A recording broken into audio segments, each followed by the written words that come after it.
Everyone, আসসালামু আলাইকুম। পেঁয়াজ দিলাম, পেঁয়াজ কুচি আর এলাচি, দারচিনি, তেজপাতা। এখন আমি চীনা হাঁস রান্না করব। এটা চীনা হাঁস, মানে চায়না হাঁস। কত বড় দেখেন, দানা দানা গরু গোস্তের মতো লাগে। অনেক বড় হাঁসটা ছিল, 4 কেজি ওজন হাঁসা অনেক দিন আগের। চামড়ারি কত ঘন।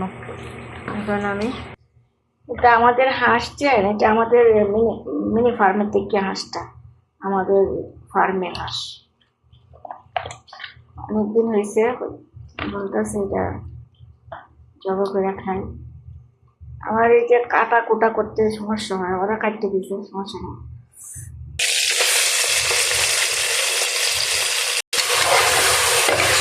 তেলের সাথে ভেজে নিচ্ছি। অনেক বড় হাঁস, মানে এইটা হাঁসটা 4-5 বছর হয়ে গেছে। হাঁসা ছিল।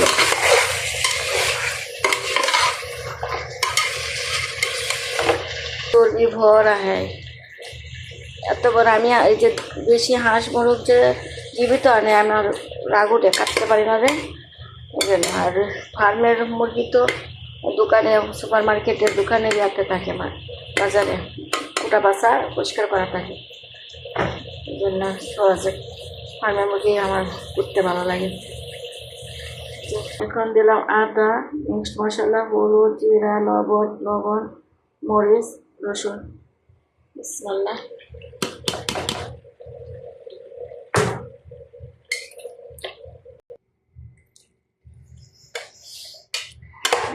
একটু কষিয়ে নিলাম। এখন ঝোল দিব। আমাদের ফার্মে দেশি হাঁস আছে, চীনা হাঁস আছে, মুরগ আছে। মুরগির ডিম মনে হয় যে আজকে আনছে 14টা, একদিন আগে আনছিল আরো 12টা, মানে এমনভাবে ডিম। এই যে মুরগির ডিম, কতগুলি মুরগির ডিম আরো সিদ্ধ করে আজকে রান্না করছি। আজকে আনছে 13টা, গতকালকের আগের কাল আনছে 12টা, এর আগের দিন আনছে। আজকে রান্না করছি, মাশাআল্লাহ। এটা হলো আমাদের ফার্মের মিনি ফার্মের ডিম, ফ্রিজে রাখছি। এই যে আমার তরকারি কষানো, তরকারি হয়ে গেছে, কষানো রাখলাম। সুন্দর হয়েছে না তরকারিটা? মাশাআল্লাহ।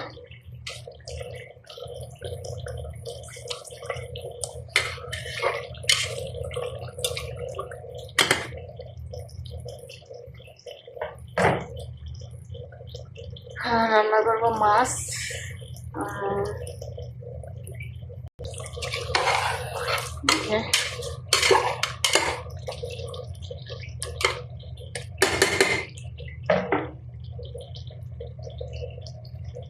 আমার চীনা হাঁস, কেউ বলে চীনা, কেউ বলে চায়না হাঁস রান্না হয়ে গেছে। অনেক স্বাদ। হাঁসের গোস্ত এভাবে কষালে রান্না করলে ভালো মজা লাগে, কিছু মানে তেলটা উঠে যাবে। এখন আমি শিম দিয়ে মাছ রান্না করব। এই যে শিমগুলি আমি ফ্রোজেন করে রেখেছিলাম, এই যে দেখেন কি সুন্দর টাটকা তাজা রয়েছে। টমেটো আমি ফ্রোজেন করে রেখেছিলাম, ভেজে রান্না করব। এখন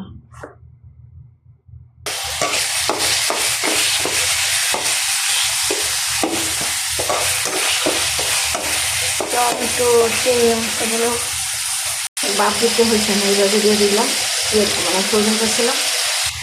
শিম একটু 80% ভাপ দিয়েছিলাম, এখন রান্না করব। হলুদ দিলাম, মিক্সড মশলা, মরিচ অল্প দিয়েছি।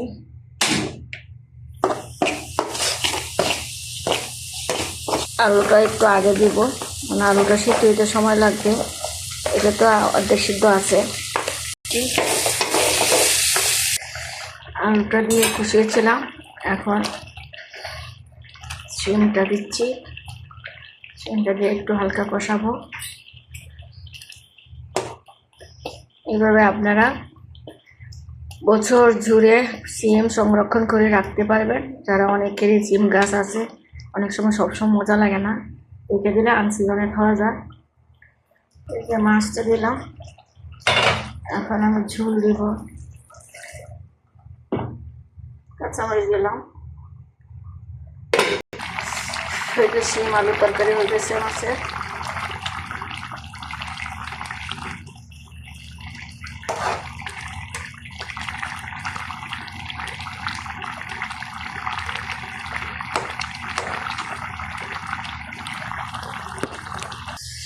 এই যে হাতে মাখাইয়া ডাল বসালাম, পেঁয়াজ রসুন কাঁচামরিচ একটু একটু করে মশলা, সব কিছু মশলা দিলাম, দিয়ে মাখায় বসাই দিছি।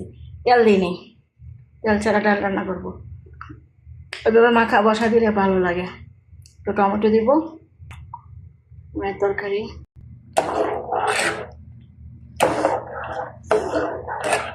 ডাল কোনো বাগার দিব না, কিছু না, এভাবে রান্না করবো। এটা স্বাদ